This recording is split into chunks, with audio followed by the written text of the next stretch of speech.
Bismillahirrahmanirrahim. Assalamualaikum warahmatullahi wabarakatuh. Alhamdulillah rabbil alamin. Wassalatu wassalamu ala asyrafil anbiya'i wal mursalin wa ala alihi wa sahbihi ajma'in. Subhanaka la ilma lana illa ma 'allamtana innaka antal alimul hakim. Rabbi shrah li sadri wa yassir li amri wahlul 'uqdatam min lisani yafqahu qawli. اللهم اجعلنا من الذين يستمعون القول فيتبعون أحسنه اللهم أرنا الحق حقا وارزقنا اتباعه وأرنا الباطل باطلا وارزقنا اجتنابه اللهم استر عوراتنا وآمن روعاتنا يا الله يا رب العالمين. Yang dihormati para ulama, para ustaz, para pendakwah, muslim-muslimat dan puan-puan yang dirahmati Allah sekalian. Alhamdulillah pada petang ini kita dapat bersama-sama dalam kuliah tafsir kita. Kali ini kita cuba lihat tafsir surah Al-Baqarah daripada ayat 270 hingga pada ayat 271. Firman Allah Ta'ala. وَمَا أَنْفَقْتُم مِّن نَفَقَةٍ أَوْ نَذَرْتُم مِّن نَذْرٍ فَإِنَّ اللَّهَ يَعْلَمُ وَمَا لِلظَّالِمِينَ مِنْ أَنصَارٍ إِنْ تُبْدُوا الصَّدَقَاتِ فَنِعِمَّا هِيَ وَإِنْ تُخْفُوهَا وَتُؤْتُوهَا الْفُقَرَاءَ وَهُوَ خَيْرٌ لَكُمْ وَيُكَفِّرُ عَنْكُم مِّن سَيِّئَاتِكُمْ وَاللَّهُ بِمَا تَعْمَلُونَ خَبِيرٌ. Dan apa saja kamu belanjakan daripada perbelanjaan dan apa saja yang kamu nazarkan daripada apa saja bentuk nazar, Allah Ta'ala pasti mengetahuinya. Dan orang-orang yang zalim itu tidak akan mempunyai pembantu-pembantu dan juga penolong-penolong. Sekiranya kamu menzahirkan sedekah, itulah yang baik. Sekiranya kamu menyembunyikan atau kamu serahkan kepada orang-orang fakir, maka itu adalah lebih baik bagi kamu. Ia dapat menghapuskan kesalahan-kesalahan kamu. Sesungguhnya Allah Ta'ala itu Maha mengetahui apa yang kamu lakukan. Muslimin dan juga muslimat yang dirahmati Allah sekalian. Kita pergi pada yang pertama. Langkah pertama dalam mentafsirkan ayat ini, kita lihat dulu sebab diturunkan ayatnya. Sebab diturunkan ayat. Ibn Abi Hatim menyatakan, berhubung kait dengan firman Allah Ta'ala, in tubdus sadaqat fa ni'imma hiya, iaitu ayat ini diturunkan kepada Abu Bakar dan Umar radhiyallahu anhu yang telah mengeluarkan dana di dalam peperangan Tabuk, di mana Umar radhiyallahu anhu telah datang membawa separuh daripada hartanya lalu menyerahkan kepada Rasulullah sallallahu alaihi wasallam. Rasulullah sallallahu alaihi wasallam bertanya kepada beliau, "Ma khallafta wara'aka li ahlika ya Umar?" Apakah yang kamu tinggalkan untuk keluarga kamu wahai Umar? Umar menjawab, "Khallaftu lahum nisfa mali." Aku telah meninggalkan kepada mereka separuh daripada hartaku. Kemudian seterusnya datang pula Abu Bakar As-Siddiq radhiyallahu anhu lalu membawa kesemua hartanya, tidak ada yang disembunyikan, dan kesemuanya telah diserahkan kepada Rasulullah sallallahu alaihi wasallam. Lalu Rasulullah sallallahu alaihi wasallam bertanya kepada Abu Bakar, "Ma khallafta wara'aka li ahlika ya Abu Bakar?" Apakah yang telah kamu tinggalkan? Apakah yang kamu tinggalkan untuk keluarga kamu wahai Abu Bakar? Maka Abu Bakar menjawab, "Aidatullah wa aidatu Rasul." Ia aku tinggalkan janji Allah dan janji Rasul. Lalu Umar menangis mendengar jawapan yang dikemukakan oleh Abu Bakar As-Siddiq radhiyallahu anhu. Beliau menyatakan, "Bi abi anta wa ummi ya Abu Bakar, wallahi mastabaqna ila babi khairin qat illa kunta sabiqan." Demi engkau dan ibuku wahai Abu Bakar, kita tidak pernah bersaing untuk melakukan sesuatu kebaikan, melainkan engkau sentiasa mendahului. Kemudian seterusnya Al-Kalbi menyatakan, ketika mana diturunkan firman Allah Ta'ala, وَمَا أَنْفَقْتُم مِّن نَفَقَةٍ, dan tidaklah engkau berbelanja dengan apa-apa perbelanjaan. Ayat ini diturunkan bersempena dengan para sahabat Nabi SAW bertanya baginda tentang kedudukan sedekah. Sedekatus sir afdal am sedekatul alaniyah? Apakah sedekah yang dilakukan secara senyap-senyap tanpa pengetahuan ramai itu adalah lebih baik atau sedekah yang dilakukan secara terang-terangan? Lalu Allah Ta'ala menurunkan ayat yang telah saya sebutkan di atas. Muslimin dan juga muslimat yang dirahmati Allah sekalian. Setelah Allah Ta'ala di dalam ayat sebelumnya, Allah Ta'ala menggalakkan orang-orang yang beriman supaya membelanjakan harta mereka kepada jalan. Allah Ta'ala menjelaskan bahawa dia mengetahui orang-orang yang membelanjakan hartanya dalam bentuk sedekah tadi, sama ada untuk melakukan ketaatan ataupun untuk melakukan apa-apa bentuk amalan kemaksiatan. Kemudian seterusnya, di dalam bersedekah tadi Allah Ta'ala telah memberi pilihan kepada kita umat Islam Sama ada untuk kita menyembunyikan sedekah sunat dan juga boleh kita menzahirkan sedekah itu kepada orang ramai. Namun begitu, menyembunyikan sedekah sunat itu ternyata adalah lebih baik daripada dizahirkan. Dan ini disokong oleh hadis yang menjelaskan 7 golongan manusia yang akan mendapat perlindungan daripada Allah Subhanahu wa taala pada hari kiamat kelak, iaitu sab'atul ladzina yuzilluhumullah fi dhilli yauma la dhilla illa dhilluh. Ya, ada 7 golongan yang bakal diberi perlindungan oleh Allah Ta'ala pada hari kiamat kelak yang tidak ada sebarang perlindungan melainkan daripada perlindungannya. Wa minhum, di antara mereka ini, di antara 7 golongan jadi, Rasulullah SAW menyebut, wa rajulun tasaddaqa bi sadaqatin fa akhfaha hatta la ta'lama shimaluhu ma tunfiqu yamin, iaitu seorang lelaki yang telah mensedekahkan hartanya lalu menyembunyikan sedekah yang diberikan tadi sehingga tangan kirinya tidak mengetahui apa yang dibelanjakan oleh tangan kanannya. Jadi tuan-tuan dan sekalian, dalam hadis yang saya bacakan ini adalah merupakan hadis yang menggesa kita supaya bersedekah, dan sedekah yang dianggap lebih baik apabila ia dilakukan di dalam keadaan senyap-senyap tanpa pengetahuan daripada ramai pihak.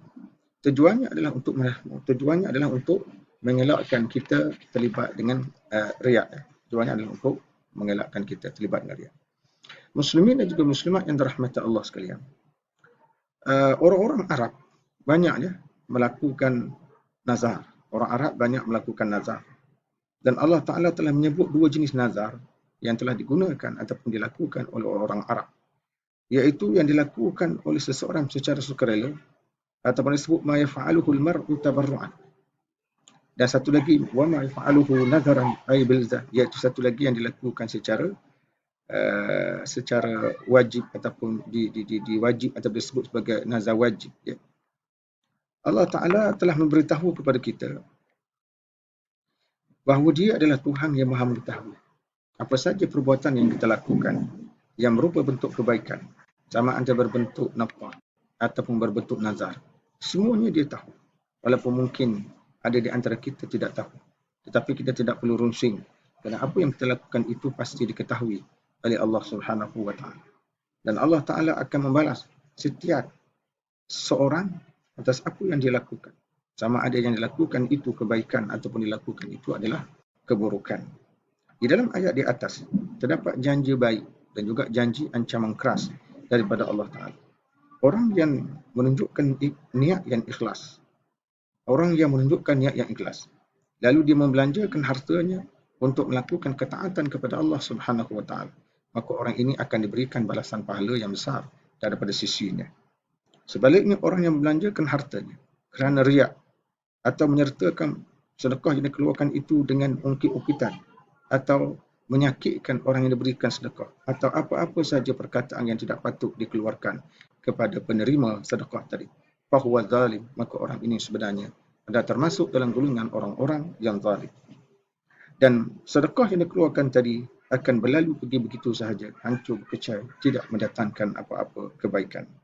Bahkan pada hari kiamat nanti, orang-orang ini tidak akan menemui apa-apa pertolongan ataupun tidak memperolehi apa-apa pertolongan yang boleh menyelamatkan dia daripada azab Allah dan juga menyelamatkan daripada kemurkaan Allah Subhanahu wa taala. Tidak ada perbezaan di dalam persyaratan antara nazar tabarruh, nazar yang diharuskan, sama ada nazar itu dilakukan secara bersyarat ataupun nazar yang dilakukan tanpa syarat.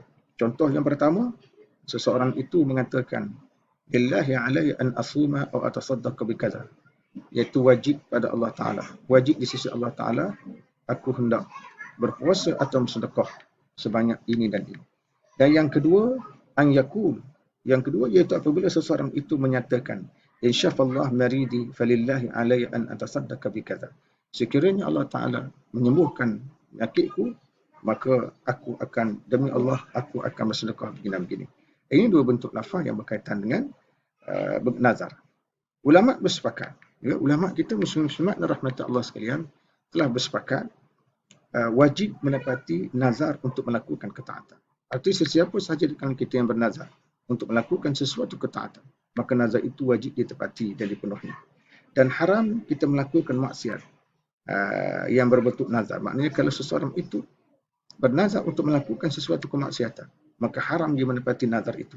Kerana berdasarkan dalil daripada Imam Nasa'i, daripada Imran bin Husain radhiyallahu anhu yang menyatakan, qala Rasulullah sallallahu alaihi wasallam, an-nazar nazara, nazar itu ada dua jenis. Wa kana min nazrin fi ta'atillah fadzalika lillah. Nazar yang dilakukan untuk mentaati Allah Taala, nazar kerana Allah. Wa fihi al-wafa, dan wajib dipenuhi nazar itu. Wa ma kana min nazrin fi ma'siyatillah fadzalika lisyaitan wala wafa'a fihi wa yukaffiruhu ma kaffara al-yamin. Dan yang kedua, iaitu nazar untuk melakukan kemaksiatan ataupun penderhakaan kepada Allah Subhanahu wa taala, maka itu adalah nazar yang dilakukan untuk syaitan dan tidak wajib dipenuhi, dan dia perlu dikafarahkan ataupun perlu dibayar denda di dalam bentuk membayar kafarah sumpah kalau orang bersumpah dalam bentuk itu. Artinya sesiapa bersumpah untuk melakukan penderhakaan pada Allah Taala, maka dia tidak boleh melaksanakan sumpah tersebut. Sebaliknya dia tak boleh melaksanakan nazar tadi. Sebaliknya dia kena cover dengan kafarat sumpah. Adapun nazar yang diharuskan, iaitu makan. Nazar yang diharuskan, nazar untuk makan, untuk minum, untuk memakai pakaian tertentu, maka ia diberi pilihan menurut pandangan majoriti ulama antara seseorang itu perlu melakukan ataupun tidak melakukan. Kerana berdasarkan kepada hadis Abu Daud radhiyallahu anhu, hadis Abu Daud rahimahullah, la nazara illa fi ma tagha fihi wajh Allah. Tidak ada nazar kecuali sesuatu yang bertujuan untuk mencapai keridaan Allah Subhanahu wa taala.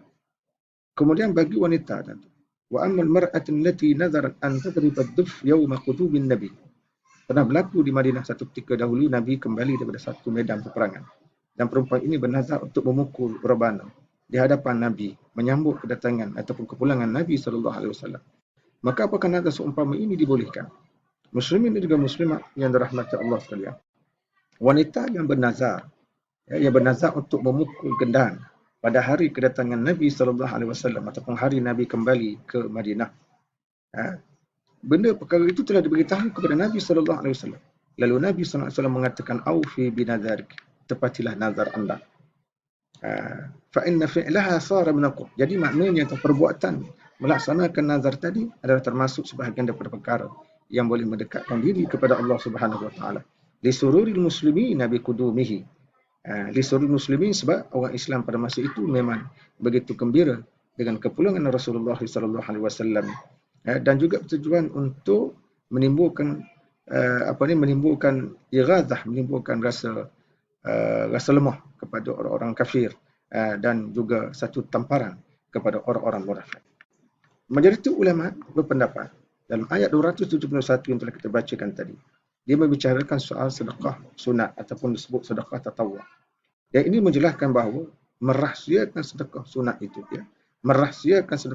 itu adalah lebih afdal daripada kita menzahirkannya. Begitulah syiar-syiar ibadat yang lain. Menyembunyikan lebih afdal kalau melibatkan ibadat-ibadat yang sunat. Kerana itu dia lebih jauh daripada riak dan juga takabur. Illa an yatarattaba 'ala al-izhar maslahah rajah. Kecuali kalau kita zahirkan sedekah sunat yang kita buat tadi boleh mendatangkan sesuatu masalah yang kuat, seperti orang ramai akan mengikut jejak langkah kita, maka itu adalah dibenarkan. Faman tasaddaqa li jihatin 'ammatin aw li masyru'in khair.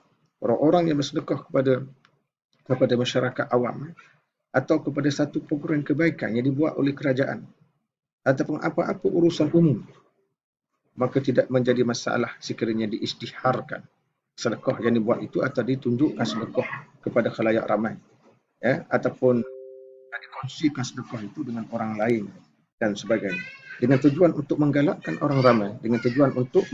orang ramai supaya bersedekah seperti yang dia lakukan, dan dengan tujuan supaya orang ramai juga menurut jejak langkahnya. Kemudian seterusnya, apabila orang ramai melihat dia berbuat demikian, maka itu akan mendorong mereka untuk berlomba-lomba dalam melakukan kebaikan. Pilihan ini, pilihan sama ada sedekah itu nak dilakukan secara senyap-senyap atau dilakukan secara terang, yang melibatkan sedekah yang sunat, adalah merupakan berdasarkan kepada hadis Rasulullah SAW. Dia berdasarkan kepada hadis Rasulullah SAW. Di antaranya hadis riwayat Abu Daud, Tirmizi, Nasa'i daripada Uqbah bin Amir dan Hakim bin Mu'az, al-jahir bil Quran kal jahir bis sarqah. iaitu orang yang membaca Quran secara lantang. Sepertilah orang bersedekah secara terang-terangan. Wal musir bil Quran kal musir bi sedekah. Manakala orang-orang yang membaca Quran secara senyap-senyap tidak ubah seperti orang yang bersedekah juga secara senyap-senyap. Jadi keafdalan tuan-tuan ataupun keutamaan kita merahsiakan sedekah, walaupun keutamaan kita merahsiakan sedekah sunat telah kita sebutkan sebelum ini, iaitu dia sabit di dalam hadis 7 golongan yang bakal mendapat perlindungan daripada Allah Subhanahu Wa Taala pada hari kiamat. Di antara 7 golongan itu ialah yang disebut di dalam lafaz yang telah kita bacakan tadi, iaitu warajulun tasaddaqa bi sadaqatin fa akhfaha hatta la ta'lama shimaluhu ma tunfiqu yaminuhu, iaitu seorang lelaki yang telah bersedekah dengan satu sedekah lalu disembunyikan sedekah itu sehingga tangan kirinya tidak mengetahui apa yang dibelanjakan oleh tangan kanannya. Kemudian Imam Ahmad dan Ibn Abi Hatim meriwayatkan daripada Abu Umamah anna Abu Dzar qala, Abu Dzar pernah menyatakan, ya Rasulullah, ayu sedekah afdal. Abu Dzar pernah bertanya pada masa hidupnya kepada Rasulullah sallallahu alaihi wasallam tentang apakah dia sedekah yang paling afdal. Apakah dia sedekah yang paling afdal? Qal, maka Nabi SAW bersabda, sedekatus sir ila fakir. Sedekah secara senyap-senyap kepada seorang fakir. Nabi kata sedekah yang dibuat secara senyap-senyap tanpa pengetahuan kepada seorang fakir. Aujahtun min mukil, ataupun orang yang berada dalam keadaan kesusahan. Kemudian seterusnya baginda membaca ayat, in tubdu sadaqah, sekiranya kamu zahirkan sedekah itu, kamu tunjukkan sedekah itu. Kemudian Al-Imam At-Tabrani meriwayatkan secara marfu', inna sakatas sir tudfi'u ghadab ar-rabb.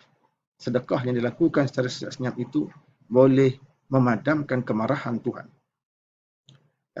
Manakala dalil, ini merupakan dalil yang saya baca tadi, ada dalil yang menyatakan bahawa gesaan supaya kita nak sedekah di dalam keadaan senyap-senyap tanpa diisytiharkan kepada khalayak ramai. Dan di sana ada dalil yang mengisytiharkan, yang menjelaskan tentang boleh kita menjelaskan keperluan untuk kita bersedekah secara sedekah ni, sedekah yang wajib lah, maknanya merupakan zakat, dan benda itu perlu dilakukan secara terentangan kepada masyarakat. Iaitu diriwayatkan oleh Ibn Jarir At-Tabari daripada Ibn Abbas dalam tafsir. Qal, ja'alallah sadaqatas sir fit tatawwu' tabtulu ala nitah. Allah Ta'ala menjadikan sedekah secara senyap dalam perkara sunat mengatasi sedekah yang dilakukan secara terang-terangan. Yuqalu 70 dha'fan, iaitu dikatakan kelebihannya iaitu sebanyak 70 kali ganda. 70 kali ganda, kali ikut. Disebut oleh Tabari daripada Ibn Abbas tadi. Wa ja'ala sadaqatal faridah. Kemudian Allah Ta'ala menjadikan sedekah yang wajib yang dilakukan secara terang itu afdal min sirriha. Lebih afdal daripada dilakukan sedekah yang wajib itu secara senyap-senyap. Yuqalu bi 25 dha'fan, iaitu dikatakan lebih kurang 25 kali ganda. 25 kali ganda. Kalau kita sedekah secara terang-terang, misal kata zakat itu benda yang wajib dan kita perlu keluarkan supaya dilihat oleh masyarakat, dan apabila masyarakat melihat tidak timbul tambahan yang bukan-bukan kepada seseorang. Itu adalah sifat kita mengeluarkan sedekah yang wajib, dan dari segi gandaannya adalah 25 kali ganda kelebihannya berbanding kita keluarkan sedekah wajib ini secara senyap-senyap. Sedekah wajib iaitu zakat. Bagi kebanyakan ulama berpendapat menzahirkan sedekah yang wajib itu lebih afdal daripada menyembunyikan. Kerana sedekah yang wajib ataupun amalan-amalan yang wajib ini biasanya tidak akan dimasuki oleh sifat riya. Biasanya tidak akan dapat dimasuki oleh sifat riya. Manakala sedekah-sedekah yang sunat terdedah kepada sifat riya. Al-Imam Muslim menyebut dalam sahih daripada Nabi sallallahu alaihi wasallam, Nabi sallallahu alaihi wasallam bersabda, "Afdalus salatil mar'i fi baitihi ila al-maktubah." ومن هنا قيل صلاة النفل فرادى أفضل والجماعة في فرض أبعد عن التهمة بل إن إظهار الفرائض أمر لا بد منه لإقامة شعائر الدين وفيه الدلالة على قوة الإسلام كما أن فيه الأخذ والعمل بمبدأ القدوة الحسنة. Baginda menyatakan afdalus salat al-mar'i fi baitihi, sebab baik solat seseorang yang ditunaikan itu adalah yang ditunaikan di rumah kecuali sembahyang fardu. Arti Nabi dah bagi dua kategori buat sembahyang ini. Sembahyang sunat lebih afdal dibuat di rumah. Maka sembahyang fardu dibuat di masjid.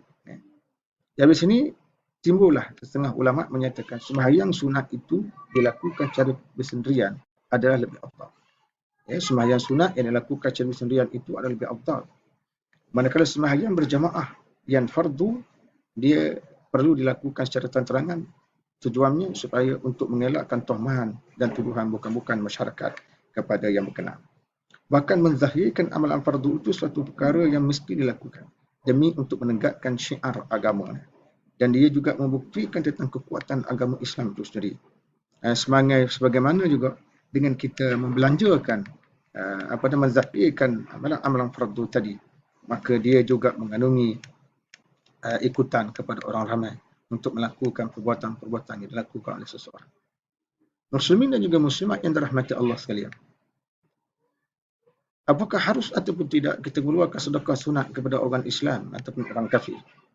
Mengeluarkan sedekah sunat sama ada kepada orang Islam ataupun orang kafir, orang yang baik maupun orang yang fasik, orang yang fakir maupun orang yang kaya, hukumnya adalah harus dari sisi ulama Islam. Hukumnya adalah harus. Kalau Allah Ta'ala berfirman, wa in tukhfuha wa tu'tuha al-fuqara fa huwa khairul lakum. Sekiranya kamu sembunyikan sedekah dan kamu surahkan kepada golongan fakir, maka itu adalah lebih baik bagi kamu. Di mana di dalam ayat yang dibacakan tadi, Allah Ta'ala telah menyebut perkataan fuqara. Disebut fuqara saja. Dan Allah Ta'ala tidak mengikatkan dengan fuqara orang-orang miskin. Allah Ta'ala tidak ikat dengan fuqara orang miskin. Disebut secara umum fuqara. Fuqara itu maknanya orang-orang fakir. Disebut orang-orang fakir saja. Tidak disebut orang-orang fakir mana satu. Tidak dijelaskan. Kemudian seterusnya Allah Ta'ala menjadikan kebaikan terletak kepada memberikan sesuatu pada orang fakir.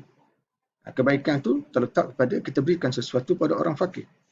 Dan Allah Ta'ala sendiri tidak menghalang ataupun melarang ataupun menegak daripada diberikan pada orang kaya. Jadi maknanya kalau nak beri sedekah tuan-tuan, tidak ada masalah. Kita berserahkan sedekah tadi kepada orang kafir, kepada orang miskin, kepada orang kaya dan sebagainya. Disebut di dalam as-sahihain, fi kulli kabid harik, fi kulli kabidin harra. Harra disebut sini. Fi kulli kabid harra. Ratbah harra ratbatan ajr. Setiap denyutan jantung tadi yang berdenyut itu ada pahala. Maknanya kalau kita sedekah pada sesuatu yang punya jantung yang berdenyut, maka kita akan dapat pahala. Ia menggambarkan tuan-tuan, sekiranya kita menunjukkan rahmat kita kepada seluruh makhluk, maka kita mempunyai peluang untuk mendapat ganjaran pahala daripada Allah Subhanahu wa taala. Muslimin dan juga muslimat yang dirahmati Allah sekalian. Adapun zakat yang fardu dan juga zakat fitrahnya. Adapun zakat yang fardu dan juga zakat yang fardah, dia adalah khusus untuk orang-orang Islam dan juga orang-orang fakir. Kerana berdasarkan firman Allah Ta'ala, innamas sadaqatu lil fuqara. Sesungguhnya sedekah itu hanya perlu diagihkan. Perlu diagihkan kepada orang-orang fakir. Jadi bila sebut orang fakir di sini, artinya orang-orang fakir yang beragama Islam sahaja. Dan juga berdasar hadis Mu'az, inama arsaluhun nabi waliya ilal Yaman. Juga berdasarkan kepada hadis Mu'ad, di mana baginda Rasul SAW mengutuskan beliau ke Yaman sebagai gubernur di sana. Maka Nabi SAW bersabda kepadanya, khuzha min aghniyaihim waradduha ila fuqaraihim. Hadis riwayat jamaah daripada Ibn Abbas. Ambillah harta-harta itu daripada orang-orang kaya mereka dan agihkanlah kepada orang-orang fakir mereka. Agihkanlah kepada orang-orang fakir mereka. Muslimin dan juga muslimat yang dirahmati Allah sekalian. Kesimpulan daripada perbahasan kita tadi, yang boleh saya nyatakan, sedekah yang wajib dan juga perbelanjaan harta yang melibatkan kepentingan-kepentingan umum umat Islam seperti membina sekolah, membina pusat-pusat kesihatan, memperuntukkan duit untuk kerja-kerja menegakkan agama dan juga jihad adalah satu benda yang sangat terpuji dalam Islam, satu benda yang sangat terpuji dan akan mendapat pahala daripada sisi Allah Ta'ala. Mengeluarkan perbelanjaan yang bersifat sunat dengan tujuan untuk menggalakkan orang lain bersedekah boleh diisytiharkan pada orang ramai, tidak mengapa diberitahu pada orang ramai, walaupun dari segi yang afdalnya menyembunyikan itu tetap merupakan satu benda yang lebih afdal. Adapun bersedekah pada orang-orang fakir dengan tujuan untuk menampung keperluan-keperluan mereka, maka merahsiakannya adalah lebih afdal daripada memberitahu kepada umumnya. Merahsiakannya adalah lebih afdal daripada kita memberitahunya kepada umum. Tujuannya adalah untuk menutup keadaan orang fakir tadi. Nak tutup situasi orang fakir tadi. Mungkin masyarakat tahu keadaan yang begitu naif, yang taif tadi. Mungkin dia akan merasa dirinya rendah diri dan sebagainya. Maka nak mengelakkan situasi seperti itulah. Oleh kerana itu, galakkan bersedekah pada orang fakir dilakukan dalam keadaan senyap-senyap. Dan juga hifzan li karamatihim. Juga untuk menjaga kemuliaan diri mereka supaya tidak jatuh martabat mereka. Jadi itu di antara tujuan tuan-tuan dan juga objektif, bahkan kita katakan sebagai bermaqasid syariah daripada bersedekah. Yang kita lihat satu ketika dahulu telah menjadi isu di negara kita, menjadi isu ya, apabila diketengahkan ke dalam masyarakat. Sebenarnya tuan-tuan, asas kepada sedekah itu suatu benda yang wajib ke atau benda yang sunat adalah sesuatu yang sangat digalakkan di dalam Islam. Cuma yang wajib itu elok dilakukan terang-terang untuk mengelakkan tuduhan yang bukan-bukan. Tetapi yang sunat itu boleh dilakukan dua cara. Sama ada dilakukan secara terang-terangan ataupun dilakukan secara senyap. Namun melakukan secara senyap itu adalah lebih afdal kerana dia boleh mengelakkan seseorang pemberi itu sendiri daripada riak dan dia mengelakkan penerima daripada apa benarnya sesuatu yang boleh menjejaskan kemuliaan. Maka sekadar itulah ulasan saya muslim-muslimat rahmat Allah sekalian di petang yang mulia ini. Mudah-mudahan kupasan berkaitan tafsir surah Al-Baqarah ayat 270 dan 271 ini sedikit sebanyak memberi maklumat, memberi pengajaran dan teladan kepada kita. Yang baik itu daripada Allah, yang lemah itu daripada kelemahan diri saya sendiri. Aqulu qawli hadza wa astaghfirullahal azim li wa lakum. Wassalamualaikum warahmatullahi wabarakatuh.